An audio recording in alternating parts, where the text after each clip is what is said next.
ఉంటాయండి. మీరేమి దేని గురించి ఏం కంగారు పడక్కల. ఏది శాశ్వతం కాదు. శాశ్వతం కాదు అనుకునే రాజకీయ రంగంలో ఉన్నవాడు నిశ్చింతగా ఉంటాడు ఎంతకాలమే. నేను నెగ్గనేమో అని వీడు నిజంగా నెగ్గే సమయానికి గుండెపోటు వచ్చిపోతాడు. తర్వాత చెబుతారు వచ్చి వార్త నువ్వు నెగ్గావని. వీడు లేడు ఇక్కడ. నేను నెగ్గనేమైనా కంగారు పోయాడు. నెగ్గినా పర్వాలేదు, నెగ్గకపోయినా పర్వాలేదు. రాజకీయం ఏదో బాగుండడం కోసం మనం పోటీ చేస్తున్నాం. వీలైతే ప్రజలు అధికారం ఇస్తే బాగు చేద్దాం, లేకపోతే మన ఇంట్లో మనం కూర్చుందాం. ఇది రాజకీయ నాయకులందరూ ఈ సంకల్పంతో ఉంటే ప్రపంచం అంతా బాగుంటుంది. అది ఉండదండి. మొత్తం రంకెలేసి గద్దలు గొడవలెట్టి మొత్తం చచ్చిపోతున్నప్పుడు అక్కడ మొదలైంది. ఇక్కడ రేపు పొద్దున ఇక్కడ మొదలవుతుంది. ఇంకా అక్కడప్పుడే ముందస్తు అని తోసేస్తున్నారు అక్కడ మొత్తం.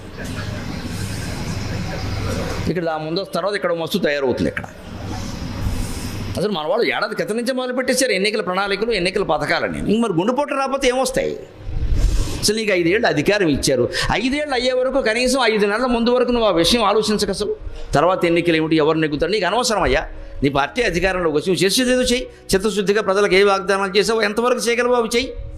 చేయడండి. అసలు ఇవాళ నుంచి ఇంకా నెగ్గి ముఖ్యమంత్రి ప్రమాణ స్వీకారం చేసిన మర్నాడు నుంచి వచ్చే ఎన్నికల్లో మేమే, ఆ తర్వాత మేమే. ఎవరి దగ్గర చెబుతున్నాయి ఇవి? మనుషుల దగ్గర, యమధర్మరాజు దగ్గర. మొత్తం అందరూ అలాగే తయారయ్యారండి విచిత్రంగా. వచ్చే ఎన్నికలు కూడా నీకెందుకయ్యా మహానుభావ? ప్రజలు 5 ఏళ్ళు పరిపాలించమని అధికారం ఇస్తే 9 నెలల ముందు రద్దు చేయడం అంటే ఏమంటారు? దాన్ని ఎందుకు చేయాలి? అంటే మనకి ఎప్పుడు అనుకూలమైతే అప్పుడు ఎన్నికలు పెట్టుకుంటాం. అందుకు ప్రజాస్వామ్యం. వాళ్ళు 5 ఏళ్ళు ఇచ్చింది ఖచ్చితంగా రాజ్యాంగం ప్రకారం ఎప్పుడు రద్దు అవ్వాలో అదే అవుతుంది. నువ్వు సంతకం పెట్టకపోయినా అయిపోతుంది. అది అంతవరకు నువ్వు పరిపాలన చేసి తీరాల్సిందే. అప్పుడు ఎన్నికలు వస్తే నువ్వు నెగ్గచ్చు, కాకపోతే ఇంకోటి నెగ్గుతాడు. నీకేమిటట? నేనే నెగ్గాలి, నేనే పరిపాలించాలి, నా తర్వాత మళ్ళీ మా అబ్బాయే ఉండాలి, వీలైతే మనవాడు కూడా ఉండాలి. వాడికి కూడా ఇప్పటి నుంచే మప్పయ్యారు మొత్తం అని. నేను ఈ కాంక్షలు మొత్తం మన రాష్ట్రాల్లో కాదండి, దేశంలో అన్ని రాష్ట్రాల్లోనూ పెరిగాయి. ఎవరిని ప్రత్యేకించి అనుకోవలసిన పని లేదు. వారిని చూసి వీరిని చూసి వీరు అంటూ వ్యాధులు నేర్చుకుంటున్నారు బాగా. ఈ బంధాలన్నీ గాలికి బంధాలని తెలియదా? వీళ్ళెవరు భాగవతం చదవలేదా? కనీసం మా పోటీగాళ్ళు చెబుతుంటే వినలేదా? ఈ గాలిలోనే బాగా నొల్లేద్దామని. అందుకని ప్రపంచం మొత్తం కాలతంత్రమై వాయించు కూడుచుండు. ఒక్క ఉదాహరణ చెబుతాను, జరిగిపోయింది కాబట్టి మొహమాటం లేకుండా. ఇందిరాగాంధీ 77 వరకు ఎలా పరిపాలించిందండి? 77లో ఎలా ఓడిపోయిందండి? కాలమహిమ కాదు. తన నియోజకవర్గంలో తాను నెగ్గలేదు ఆవిడ. ఆశ్చర్య. రాజనారాయణ అనే సామాన్య వ్యక్తి చేతుల్లో ఓడిపోయింది. అంతకుముందు 10 సార్లు ఆయన ఈవిడ మీద పోటీ చేశాడు. కొన్నిసార్లు డిపాజిట్ కూడా రాలేదు. పట్టు వదలని విక్రమార్కుల్లో అలాగే పోటీ చేశాడు. మన దగ్గర పత్తి శేషయ్య గారు ఉండేవారు. ఆయన అలాగే చేసేవాడు. ఇప్పుడు మా చిన్నప్పుడు బాగా గుర్తున్నారు. ఎవడు పోటీ చేసినా చెప్పినా పత్తి శేషయ్య గారు చేసేవాడు ఖచ్చితంగా. పార్లమెంట్కి ఆయన, అసెంబ్లీకి వాళ్ళు ఆవిడ. కానీ ఆ దంపతుల దీక్ష ఫలించింది. పత్తి మణిమ గారు తర్వాత మంత్రి అయింది. మొత్తం మీద అప్పుడు నేను అనుకున్నా, వీళ్ళు పట్టు వదలని విక్రమార్కుల్లో పనిచేశారు, మొత్తం మీద అయ్యారా అనుకున్నాను నేను. అసలు ఆయన స్థాయికి ఆయన ఎన్నికల్లో నెగ్గే స్థితి లేదని తెలుసు, కానీ చేసేవాడు ప్రతిసారి ఇండిపెండెంట్గా వేసేవాడు. ఏదో ఆకో చాకో ఏదో గుర్తించేవాడు. చాకే మీ ఓటనేవాడు. 100-200 పడేవి. అయినా సరే పోటీ చివరికి ఆయన అయ్యాడండి ఖచ్చితంగా. అంత పరిస్థితి ఉంది కదా. ఇందిరాగాంధీ 77లో చేసిన పనులకి, ఎమర్జెన్సీ పెట్టిన పాపానికి తన నియోజకవర్గంలో తాను ఓడిపోయింది. కొడుకు ఓడిపోయాడు. పోనీ అదేమన్నా శాశ్వతం అంటే? వీళ్ళకి అధికారం ఇస్తే మొత్తం కొడుకు చేసి 2 ఏళ్ళు దిగిపోయారు 79 నాటికి. మళ్ళీ 80లో ఎన్నికలు పెడితే ఎక్కడ ఓడిపోయిందో అక్కడే ఆవిడ నెగ్గింది, కొడుకు నెగ్గాడు. కాలతంత్రం విచిత్రం. నెగ్గాడు కొడుకు, నేను నెగ్గామని ఆనందించాలని భగవంతుడు ఆ సాత్విక అవకాశం ఇవ్వలేదమ్మా. నెగ్గిన ఏడాదిలోగా సంజయ్ గాంధీని తీసుకెళ్ళిపోయాడు ప్రమాదంలో. ఎంత ఆశ్చర్యకరం, ఎంత దుఃఖం. తన తర్వాత అతనే మొత్తం తీర్మానాలు చేసేసి అంతటా ప్రచారం కూడా చేసేసారు. ఆ విషయాన్ని దేశమంతా సంజయ్ గాంధీ ఖాయం అనుకున్న స్థితిలో దెబ్బకి సంజయ్ గాంధీ విమాన ప్రమాదంలో వెళ్ళిపోయి ఇవాళ ఆయన కుటుంబ సభ్యులు బీజేపీలో ఉన్నారు. ఏం ఆశ్చర్యకరమైన రాజకీయం అండి. అదర్థమైన మొత్తం భాగవతం అర్థమవుతుంది. అంచేత నేను ఆధ్యాత్మికంలో రాజకీయం కూడా జోడిస్తా. ప్రత్యక్షమైన ఉదాహరణలు మాట్లాడడానికి మొహమాటం వెళ్ళ. ఎందుకంటే మనకి జ్ఞానము ఉంది, ధైర్యం ఉంది, అన్నిటిని మించిన వైరాగ్యం ఉంది. ఏమి ఇబ్బంది లేదు. రేపు శాశ్వతం అని నేను అనుకోవడం లేదు. ఈవేళకి ఈ ప్రసంగం వరకే శాశ్వతం అంతే. ఇది కూడా పూర్తి అయితే శాశ్వతం, నాకు సంబంధం లేని విషయం అది.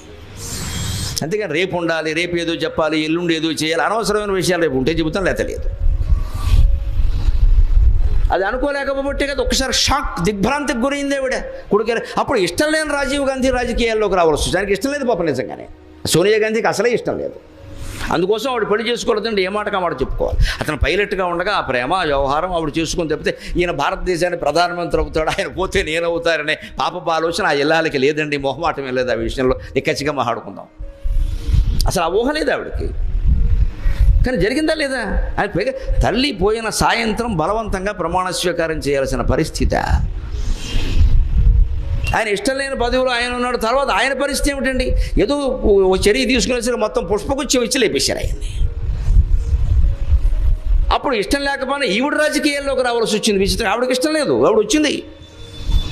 ఏదో ఇష్టం లేనట్టు అంటీ ముట్టగా ఇష్టం లేకపోయినా అగ్గిని అంటుకుంటుందిగా. అంతే, రాగద్వేషాలు ఏవో ప్రసరించి అయిపోయింది. ఈవేళ ఆవిడ కుమారుణ్ణి ప్రధానమంత్రిని చేద్దామంటే 10 ఏళ్ల పాటు దేశానికి వాళ్ళ పార్టీ నాయకత్వంలో ఉన్న చెయ్యలేకపోయారండి. కాలమహిమ. ఆర్థిక శాఖలో కేవలం ఓ పెద్ద గుమాస్తా స్థాయిలో కూర్చుని చిట్టాపద్దులు రాసుకునే మన్మోహన్ సింగ్ గారు మౌనంగా రోబోలాగా 10 ఏళ్ళు పరిపాలించేసాడు దేశాన్ని తిరుగు లేకుండా. ఎక్కడ ఏమి జరిగినా సరే మళ్ళీ జరగకుండా అన్ని చర్యలు తీసుకుంటాం, అంతవరకు మోసుకుంటాం అంతే హాయిగా. ఎక్కడ జరిగినా మళ్ళీ జరగకుండా ఇప్పుడు జరిగిందనే సంగతి ఏమిటి? అదంతే వెళ్ళిపోయింది. దేశం భరించింది ఆయన 10 ఏళ్ళు. ఒక మహామౌనంలో ఉండే ప్రధానమంత్రిని దేశం భరించింది. ఆయన కేవలం ఆర్థిక శాఖలో ఉండేవాడండి. ఆయన మంత్రిని చేసింది పివి నరసింహారావు గారు. పివి నరసింహారావు గారు తన జీవితంలో తాను ప్రధానమంత్రి అవుతానని అనుకోలేదు, ఆయన అయ్యాడు. విచిత్రంగా అన్ని విచిత్రమే. ఇక మిగిలిన పార్టీలన్నీ మీరు ఊహించుకోండి ఇంకా ఎలా జరిగేవన్నీ పరిణామాలు. ఇదే కాలతంత్రం అంటే. భీష్ముడు ఏం చెప్పాడో అది మొత్తం మన సమాజంలో, తెలుగునాట, భారతదేశంలో మొత్తం రాజకీయాల్లోనే జరిగింది. మన కుటుంబాల్లో ఎంత జరిగిందో ఎవరు ఆలోచించుకున్నా తెలిసిపోతుంది. అనుకున్నది కాకపోవడం, అనుకున్నది ఏదో అవ్వడం, అనుకున్నది తిరగబడిపోవడం, విచిత్రంగా అన్ని చిత్రమేనండి. అందుకని భీష్ముడు చెబుతున్నాడు, భూత భవ్య భవత్ ప్రభువు విష్ణు సహస్రంలో భూతకాలానికి, రాబోయే కాలానికి, నడుస్తున్న కాలానికి భగవంతుడే అధిపతి. నువ్వు అనవసరంగా ప్రణాళికలు వెయ్యకు. ఇది జరుగుతుందని అనుకోవద్దు. జరిగేలా ప్రయత్నం చేయి. జరిగితే మంచిది, జరగకపోతే మరీ మంచిది. ఇంకోసారి చేయక్కర్లేదు అంతే. ఇది ఎంత నిశ్చింతగా ఉంటుంది. కాలానికి మొత్తం అధిపతి కాలపురుషుడు అయినటువంటి భగవంతుడు. ఆయన ప్రణాళికలో భాగంగా ఏవో నడుస్తుంది. ఎందుకంటే మన కర్మ, మన జీవితం అనేది మన కర్మ ప్రణాళికతోనే లేదు. భార్య కర్మ ప్రణాళిక, పిల్లలు, మనకు అనుబంధం ఉన్నవాడు అందరి ప్రణాళికలు అందులో ఉంటాయండి. అందుకే పెళ్లి చేసేటప్పుడు అమ్మాయి జాతకాలు కలిసేయలేదు ఎందుకు చూస్తే ఆ మాత్రం నిమిత్త మాత్రంగానైనా చూడాలి. బొత్తిగా నైదంతారు పెట్టుకుని పెళ్ళిళ్ళు చేసేస్తే మనల్ని అంటుకుపోతుంది కాపురం, అనుమానం లేదు అందులో. ఇప్పుడు అసలు చేయకూడదు అలాగా. అందుకే చూస్తారు ఆ మాత్రం. ఇంకా అక్కడి నుంచి ఇదేదో కొంచెం పొడుగ్గా ఉంది, ఇదేదో పొట్టు, అంత విపరీతం అక్కర్లేదు. ఇంకా జాతకాలు ఇవన్నీ ఎప్పుడు స్థూలంగానే పాటించాలి. దయచేసి అర్థం చేసుకోండి, సూక్ష్మంగా వెళ్ళకూడదు. ఎందుకంటే జాతక జ్యోతిష్ శాస్త్రం మొత్తం ఖగోళ శాస్త్రం, మానవ జీవితానికి సంబంధించింది కాదు. అది మొత్తం సమాజ జీవితానికి సంబంధించింది, మొత్తం భూమండలానికి సంబంధించింది. అతివృష్టి, అనావృష్టి, అష్టగ్రహ కూటమి, సూర్యగ్రహణం, చంద్రగ్రహణం, ఏ పంటలు ఏ కాలంలో పండుతాయి, ఇవన్నీ చెప్పడానికి జ్యోతిష్ శాస్త్రం. కానీ నీ చెయ్యి నా చెయ్యి, నీ మూతి నా మూతి చూసి చెప్పడానికి కాదు. అది దాన్ని అలా చేసేసారు మహానుభావులు, వారికి నమస్కారం. అంగుష్టమాత్ర పురుషక, బొటన వేలంత ఆకారంలో ఈ దేహంలో క్షేత్రజ్ఞుడు, కూటస్థుడు, సాక్షి, ఈశ్వరుడు అని దేవుడు ఉన్నాడు నీ హృదయంలో. మన హృదయంలో, అన్ని జీవుల హృదయాల్లో ఉన్నాడు. కప్పలు తేళ్ళు పట్టుకోలేవు, మనుషులు పట్టుకోగలరు. మానవ జన్మ గొప్పదంటే ఉద్దేశం అది. మనం సాధన చేస్తే దొరుకుతాడు, వాటికి దొరకడు. అవి ఇంకో జన్మ ఎత్తాల్సిందే. ఇప్పుడు సాధన విధానం తెలియదు, మనకు తెలుసు. కాబట్టి మనం దానికోసం సమయం కేటాయించాలి. సదా జనానాం హృదయే సన్నివిష్టక, అన్ని జీవుల హృదయాల్లోనూ ఉన్నాడు. త్వం స్వాశరీరాత్ ప్రవృహేత్, అతన్ని నీ సొంత శరీరం నుంచి వేరు చేయన్నాడు ఆత్మని. ప్రవృహేత్ అంటే వేరు చేయడం. ఎలాగట? ముంజాది వేషీకాం ధైర్యేణ. బ్రాహ్మణులు మన ఇంటికి వచ్చినప్పుడు ఈ శుభకార్యాల్లోనూ అశుభకార్యాల్లోనూ కూడా సందర్భాల్లో దర్భగడ్డి వాడతారు. ఆ దర్భగడ్డిని వాళ్ళు ఏం చేస్తారంటే ఈయన తీసేస్తారు. అరిటాకులు కూడా చూడండి, ఒక్కోసారి కింద ఈయనే బాగా లావుగా ఉంటే తినడానికి అడ్డంగా ఉంటుంది, ఎత్తుగా అది. అందుకని ఇలా తీసి వెనకాల నుంచి ఈయన తీస్తారు. అరిటాకు ఈయన తీయడం తేలిక, ఎందుకంటే లావుగా ఉంటుంది. కానీ దర్భగడ్డి ఈయన తీయడం చాలా కష్టం. కానీ బ్రాహ్మణులు, పురోహితులు వాళ్ళకెంత అభ్యాసము అంటే ఇలా పట్టుకుని ఆ 2 రొబ్బలు ఇలా పట్టుకుని చక్కగా రొబ్బలు పాడవకుండా ఈయన తీసేస్తారండి. వాళ్ళకి ఆ అభ్యాసం. అలాగా వ్రతాలు పూజలు మొదలైన వాటిలో దర్భగడ్డిని పట్టుకుని రెండు రెమ్మలు అలాగే ఉంచి మధ్యలో ఈయన లాగినట్టుగా నీ మనస్సుని, బుద్ధిని, శరీరాన్ని, అంతఃకరణాన్ని, అహంకారాన్ని అన్నిటినీ అలా అట్టిపెట్టి ఆత్మ అనేదాన్ని లాగవయ్యా, నీకు దమ్ము ఉంటే, ధైర్యం ఉంటే ఆ ప్రయత్నం చేయవయ్యా, దేవుడు దొరుకుతాడని చెప్పి. అది మేము చెబితే వచ్చేది కాదు, మేమెవరమో చేసి మీ నెత్తి మీద చేయబట్టినంత మాత్రం రాదు, అది కూడా అజ్ఞానమే. మనం చేస్తేనే వస్తుంది, అది ఎవరి మటుకు వారకే. అది ఎవరికైనా చేయబట్టి ఒకవేళ మాకు శక్తి ఉంటే మా బోటు గురువులు ఎవరో పోనీ స్వామీజీలు ఎవరైనా సరే ఆ తపశ్శక్తి ధారపోసారంటే వాడి దగ్గర ఉండదు, ఇంకా అనుమానం ఏం లేదు. అది శక్తి అంటే పవర్ ఇది ట్రాన్స్ఫరబుల్. విద్యుత్ అమ్ముకోవట్లేదా, కొనుక్కోవట్లేదా? శక్తి ట్రాన్స్ఫరబుల్ అండి. నీకు ఇచ్చానంటే నాకు ఉండదమ్మా, అది ఏమంటావా? నేను నాశనం అవ్వాలా? ఎలా ఇస్తాం? ఎందుకు ఇస్తారు? ఇవ్వకూడదు, అది ఇచ్చేది కదా. మీరు ఎవరి మటుకు వారు సాధన చేసుకోవలసింది. అందుకని ముంజాది వేషీకాం ధైర్యేణ, దాన్ని ఎలా చేయగలమంటే ధైర్యేణ అంటే ధీరత్వం. ధీరత్వం అంటే ఏదో వీరత్వం, పరాక్రమం కాదు. అక్కడ దేనికి చరించకుండా ఉండడం. ఎంత డబ్బు రాని, ఎన్ని రకాల ప్రలోభాలు ఎవరు పెట్టని, పదవులు, పీఠాలు, ఎన్ని రకాల ఆఫర్లు అంటారే, అవకాశాలు ఎన్ని రాని, చెల్లించకుండా నాకు అక్కర్లేదు. నేను వినాయక స్వామి సాక్షిగా చెబుతున్నా, 10 రోజుల క్రితం ప్రభుత్వంలో ఓ పెద్ద మనిషి నన్ను సభలో కలిసి, ప్రభుత్వంలో బాగా మంత్రి స్థానంలో ఉన్నాయన, అన్ని విధాలా పలుకుబడులు ఉన్నాయన, మీకు ఏదో ఒకటి చేద్దామని ముఖ్యమంత్రి గారు నేను అనుకుంటున్నామండి, ఖచ్చితంగా మీకు ఈ బాధ్యత ఇస్తే అంగీకరిస్తారా అని నా చెవిలో వేశాడు. ఇది అయ్యాక చెప్తానని చెప్పాను నేను, ఎందుకంటే బుర్రపాడవకుండా. అయిపోయిన తర్వాత చెప్పేశాను, నేను స్వేచ్ఛగా ఉండడం మీకు ఇష్టం లేదా అని చెప్పాను, మొహమాటం లేకుండా నిర్ద్వంద్వంగా తిరస్కరించాను. నాకేం మొహమాటం లేదు. ఏదో అప్పగిస్తారండి, ఏం చేస్తాను దానికి? అక్కడ పరిస్థితులు ఏం లేవు, వాళ్ళు సొమ్ము ఏం పోయింది, ఎన్నికలు కదా ఇస్తూ ఉంటారు. ఇలాగే మనం తీసుకున్నాం అనుకోండి, ఇక నేను స్వేచ్ఛగా ప్రవచనం చెప్పే అవకాశం లేదు, ఇక వారి గురించి చెప్పాలి ఇక్కడ. లేదా ఎక్కడికో పెడితే ఈ పని మానేసి వెళ్ళామంటారు. ఇప్పుడు నా ప్రయాణాలు, నా ఆరోగ్యం అంతా నా పద్ధతులు నేను నిర్ణయించుకుంటున్నా. ప్రభుత్వం తరఫున ఇచ్చిన ఏదైనా బాధ్యత పదవు అంగీకరించామనుకోండి, నేను నిర్ణయించుకుంటుండమో వారు నిర్ణయిస్తాను. నేను స్పష్టంగానే అమ్మవారి సాక్షిగా, అయ్యా మీకు నా ఎందు అభిమానం ఉంది, అలా ఉండనియండి, అది అలాగే ఉండనియండి. నేను ఇప్పుడు చేస్తున్నాను కదా, భాష కోసం చేసేది నేను చేసి ప్రతిరోజు టీవీలో 23:30 గంటల్లో కలుద్దాం, అంతవరకు తెలుగు మాట్లాడదాం అని చెబుతున్నా. మాట్లాడేవాడికి అది సరిపోదా? ఇంకా ఊరూరికి తెలుగు అని జెండా పట్టుకోవాలి. నేను పట్టుకుంటే అయిపోతుందా? నా పని పాడవడం తప్ప. దేవుడి పేరు మీద, భాష పేరు మీద నేను చెబుతూనే ఉన్నానండి, అది చాలండి. నా స్వేచ్ఛను పాడు చేయకండి. ఆ పెద్ద మనిషి నిజంగా ఎంత సహృదయుడంటే, నాకు తెలుసండి మీ ప్రవృత్తి, నిజంగా మీరు చెప్పింది నిజం, అది పాడవుతుంది. ఏదో మాకో తాపత్రయం అండి, మీకు ఏదైనా చెయ్యాలని. ఈ మధ్య ఆయన కూడా అంటే నాకేదో అనిపించింది చెప్పాను, ఏమనుకోకండి, నన్ను ఇలా ఉండనేయండి అన్నాను. ఎంత స్వేచ్ఛగా, ఇంతమంది జనం నా మాట కోసం ఇక్కడికి వచ్చారమ్మా, అంతకంటే పెద్ద పదవి ఉంటుందా? ప్రతిరోజు నాకు ఈ జనసాంగత్యం ఉంది, ఎంతమంది వింటున్నారు చాలు. ఇంతకంటే గర్వించడానికి ఇది చాలు, ఆనందించడానికి ఇది చాలు, ఇంతకంటే ఏం అక్కర్లేదు. ఇదే ధైర్యేణ అంటే అర్థం నేను చేసే మీకు చెబుతున్నా. మనకు అవసరం లేనివి మనకు అవసరం లేదు. ఎంత ప్రలోభ పెట్టినా, ఏం చేయని, ఏ రకంగా అనని మనకు అవసరం లేదు. మనకు ఉన్న డబ్బు చాలు, ఉన్న బంగారం చాలు, ఉన్న పొలం చాలు, అసలు ఉన్న శరీరం చాలు, ఇంకేం అక్కర్లేదు. ఈ ధైర్యం ఉంటే అలా ఒంటరిగా కూర్చొని జపమో, తపమో, ధ్యానమో చేస్తే ఎప్పటికైనా ఆత్మసాక్షాత్కారం అయితే ఈ ప్రవచనానికి, విన్నదానికి, చెప్పిన దానికి అది సార్థకత్వం. కానీ ఇంకేవో పదవులు, పీఠాలు, ఇంక దేనికి ఇవన్నీ? ఇక్కడ ఇది త్రివిక్రమ వామన అంటే 3 అడుగుల నేల చాలు అన్నాడు ఆయన. మీరు జపం చేసినా, తపం చేసిన 3 అడుగులు చాలు అనండి. త్రివిక్రమాయ నమః, వామనాయ నమః, ఋషికేశాయ నమః, శ్రీధరాయ నమః, ఋషికేశాయ నమః. ఆ 2 జంట నామాలు. ఎందుకని? శ్రీధర అంటే లక్ష్మీదేవిని ధరించిన వాడు, కోటీశ్వరుడు. ధరించాడంటే బాగా ఎనప్పటి నుండే డబ్బు ఉంది, బ్యాంకులో కూడా ఉంది, బ్రహ్మాండంగా స్విస్ బ్యాంకులో కూడా ఉంది. అప్పుడు ఎలా ఉండాలి మనిషి? ఋషికేశాయ నమః. ఋషిక అంటే ఇంద్రియాలు, ఈశ అంటే ప్రభు. ఇంద్రియాలను అదుపులో పెట్టుకోవాలి డబ్బు ఉన్న వాళ్ళందరూ ఖచ్చితంగా, లేకపోతే ఆ డబ్బు దుర్వినియోగం అయిపోతుంది. బాగా డబ్బు ఉంది కదా అని పిల్లలకి రకరకాల స్వేచ్ఛ ఇచ్చేసి, క్రెడిట్ కార్డులు ఇచ్చేసి అందులో 3 లక్షలు 4 లక్షలు బ్యాలెన్స్ పెడుతున్నారు. వాడు చెడిపోవడానికి అది సరిపోదా అండి? యవ్వనం ధన సంపత్తి ప్రభుత్వం అవివేకత ఏకైకమప్యనర్థాయ కిముయత్ర చతుష్టయం అంటాడు సుభాషితాల్లో. మనిషి చెడిపోవడానికి 4 ఉన్నాయి, 4 ఏ ఒక్కటి ఉన్నా చాలుట, 4 అక్కర్లేదుట. యవ్వనం, మనిషి చెడిపోవడానికి యవ్వనం చాలన్నాడు. పొగరెక్కిపోతూ ఉంటాడు, పైలా పచ్చీసు. ధన సంపత్తికి డబ్బు చాలు ఒక్కటే అన్నాడు.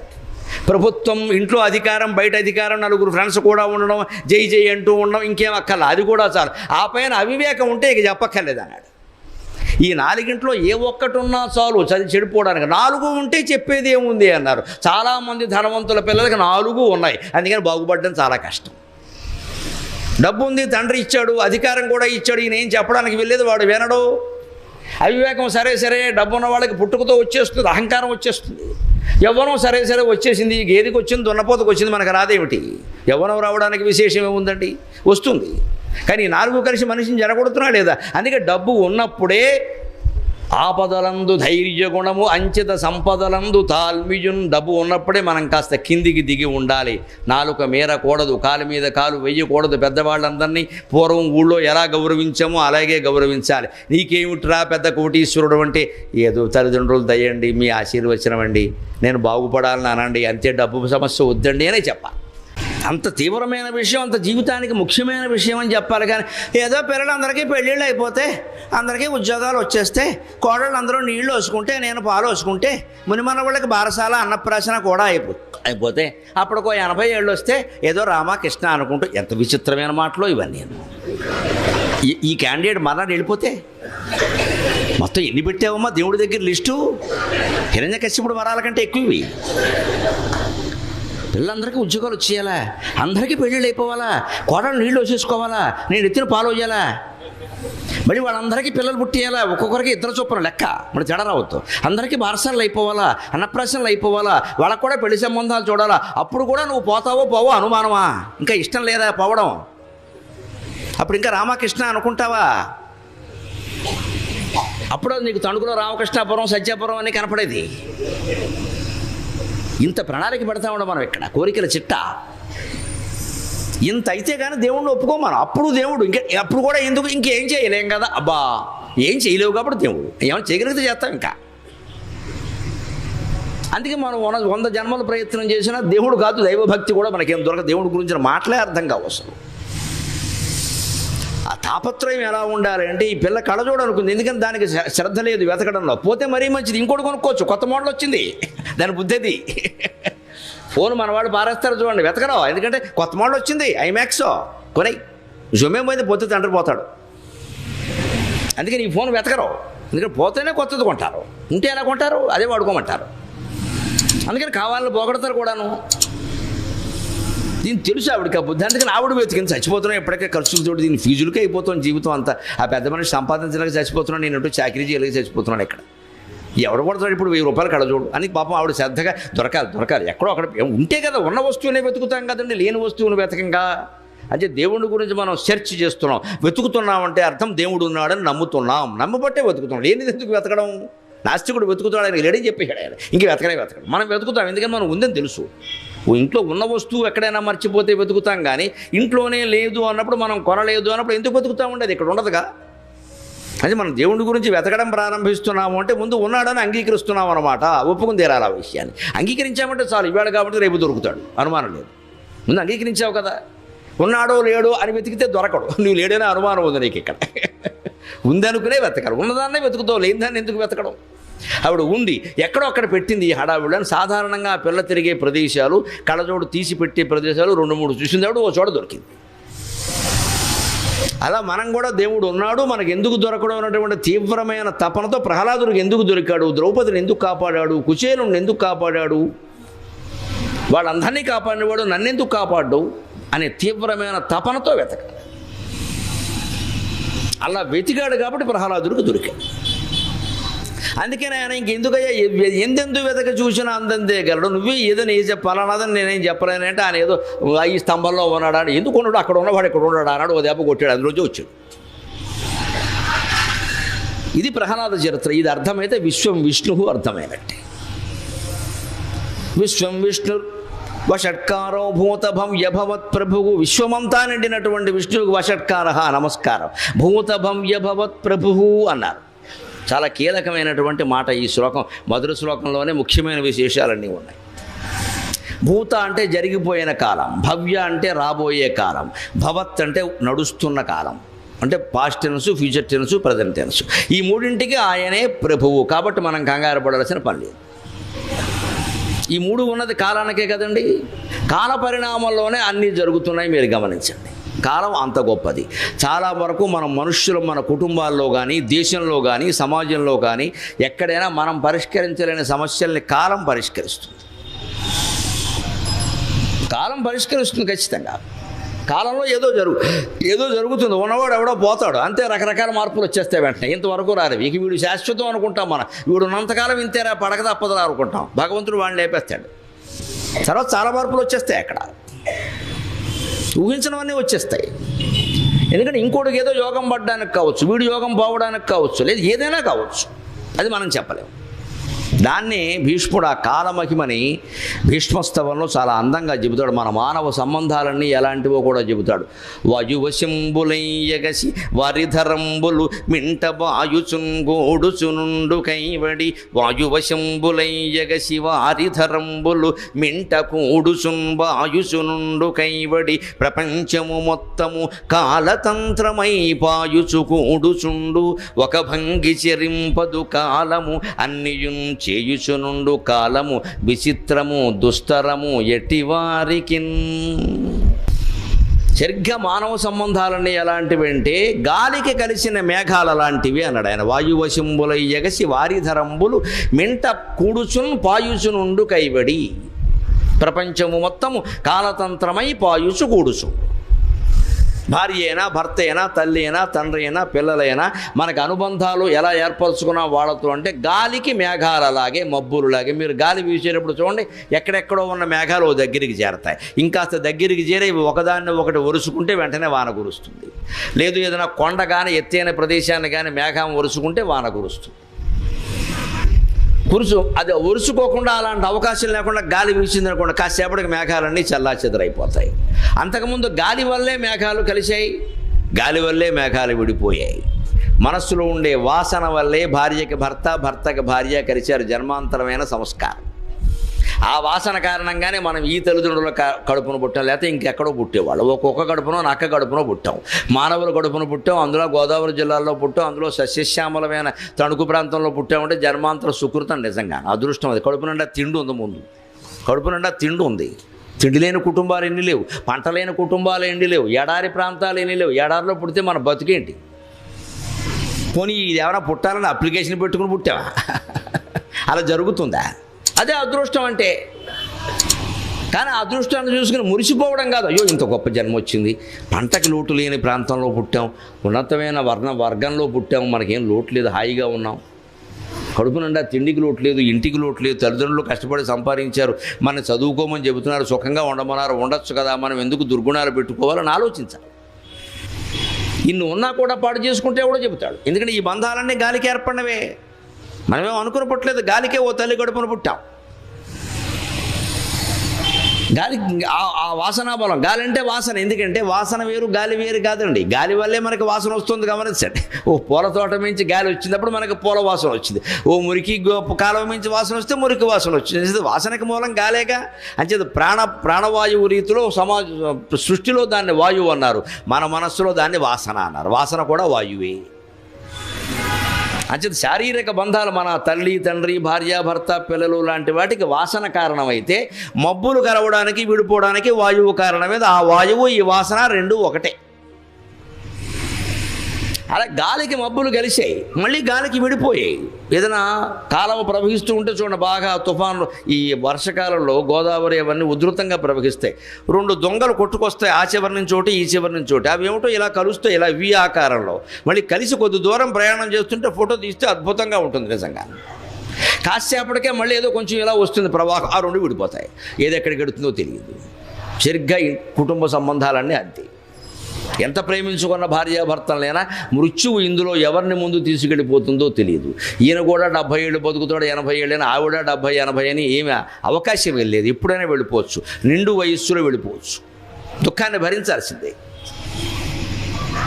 అది భరించగలగాలంటే ముందు నుంచే ఈ వస్తుతత్వం తెలియాలి. అంటే ఇది శాశ్వతం కాదు, ఉన్నాం కాబట్టి ఏదో మన కర్తవ్యం మనం చేద్దాం, ఈ బంధం మనకేమి శాశ్వతం కాదు. అలాగని వారి మొహం మీద అనకూడదు, నువ్వెప్పుడు పోతావా నేనెప్పుడు పోతావు, ఈ అమంగళాలు మాట్లాడకూడదు. పోవడానికి ఆ కాపురం చేసింది. ఈ వేదాంతం అంతా ఇలా మనం భావన చేయడానికి. అంతేగాని ఇంటికి వెళ్ళి బెళ్ళాం దగ్గర అంటే నన్ను తిట్టుకుంటారు, ఈయన ఇలాంటి మాటలన్నీ నేర్పుతున్నాడే. అనకూడదు, కొట్టేస్తారు వెంటనే, కాఫీ కూడా ఇవ్వరు. సుఖంగా కాపురం చేసుకోకుండా మాట్లాడుతున్నారు ఇక్కడ అంటారు. పైగా నవరాత్రులు కూడా అని అంటారు. ఆ మాట మాట్లాడడానికి, చర్చించడానికి కాదండి, కానీ మనస్సులో ఉండాల్సిన భావన మాత్రమే ఈ బంధం ఏమీ శాశ్వతం కాదు, ఇది లేకుండా కూడా నేను ఉండగలగాలి. ఎందుకంటే 25 ఏళ్ళు వచ్చే వరకు ఆ భార్య భర్త ఎవరో మనతో కలవలేదుగా, అంతకుముందు ఎక్కడో పుట్టారుగా వాళ్ళు ఎవరు, వాళ్ళ కుటుంబ సంబంధాలు వాళ్ళకు ఉన్నాయిగా, ఇప్పటికే అవి కొనసాగుతున్నాయిగా. మనమేమని చెబుతామేంటి, ఎలా మానేస్తారు? మరి అంచేత ఈ బంధానికి ఎందుకంత ప్రాధాన్యం? ఇదో బంధం, అదో బంధంలాగే ఇదో బంధం. ఈ కొడుకు అంతే, మళ్ళీ పెళ్ళైన తర్వాత 5-6 ఏళ్ల వరకు వీడు పుట్టలేదు కదండి. అప్పుడెవడో వచ్చాడు కొడుకో కూతురు, 9 నెలలు కడుపులోనే ఉన్నారు, ఆడో మగ కూడా సరిగ్గా తెలియకుండా. తర్వాత ఏదో పెరిగారు చిన్నపిల్లాడు, వాడు కొడుకుని మనం అనుకుంటున్నాం కానీ మనం తల్లిదండ్రులు వాడు అనుకోవట్లేదు, వాడికి తెలియదు ఆ విషయాలన్నీ. వాడేదో పెరుగుతున్నాడు అలాగే. ఏదో పెరిగాక అమ్మ అంటే అమ్మ, అయ్య అంటే అయ్యా అని వాడు ఏదో అన్నాడు, మనం ఏదో అనుకున్నాం. ఇదన్నీ మాయ బంధాలే. అందుకని గాలికి మేఘాలు కలిసినట్టుగా బంధాలు ఏర్పడతాయి. మళ్ళీ వాయునా లీయతే మేఘ, వాయునా నీయతే మేఘ, వాయునా లీయతే సదా. వివేక చూడమణిలో శంకరాచార్య చెప్పినట్టే గాలికే బంధాలు కలిస్తే గాలికే పోతాయి. అంతేగాని మేసం మెలేసామంటే అయిపోయినట్టే లెక్క. అందుకే హృషికేశాయ నమః, శ్రీధరాయ నమః, హృషికేశాయ నమః. నువ్వు శ్రీధరుడు అయినప్పుడు హృషికేశుడిలో ఉండు, గర్వించకు. పద్మనాభాయ నమః, దామోదరాయ నమః. పద్మనాభుడు అంటే పద్మం, విష్ణుమూర్తి యొక్క నాభి యందు పద్మం వస్తుంది. సరిగ్గా దాని ఉద్దేశం అండి ఈ సృష్టి క్రమం అంతా అందులో చెప్పారు. ఆయన నాభి, ఆ నాభి నుంచి తామరతూడు కదా నాభి నాళం, ఆ నాళం చివర పద్మం, పద్మంలో బ్రహ్మ. తొలి శిశువు బ్రహ్మ అంటే అంతే కదా. తల్లి కడుపులో శిశువు ఎలా పుడుతున్నాడండి, ఎలా బయటకు వస్తున్నాడో ఆలోచించండి. తల్లి కూడా మొట్టమొదట ఆ శిశువు, ఆ వీర్యకణం పడినప్పుడు శిశువు రూపొందడం ఉంటుంది, ఈ బొడ్డుకుండే తాడు దగ్గరే వస్తుందమ్మా, అది నాభి దగ్గరే ఏర్పడుతుంది. చిన్న తామర తూళ్ళలాగే ఉంటుంది ఆవిడ దగ్గర, ఇలా కొసలాగా. అది కొంచెం క్రమంగా ఆ వీర్య బిందువు పడగానే శిశువు అలాగా కల కల అనై, పిద పిద అనై, ఇచాల ఇచాల అనై అని భాగవతంలో పోతన గారు చెబుతాడు. అలా నెమ్మదిగా ఇలాగా జలగా ఉండి గడ్డగట్టి నెమ్మదిగా ఒక పిండంలా తయారవుతుందండి. అది కాస్త తయారవడం ఎక్కడ, నాభికి సంబంధించిన నాళంలోనే తయారవుతుంది. ఆ నరం అనమాట. అది కాస్త ఉబ్బుతుంది. అదే గర్భం వచ్చింది, గర్భిణీ అయిందంట.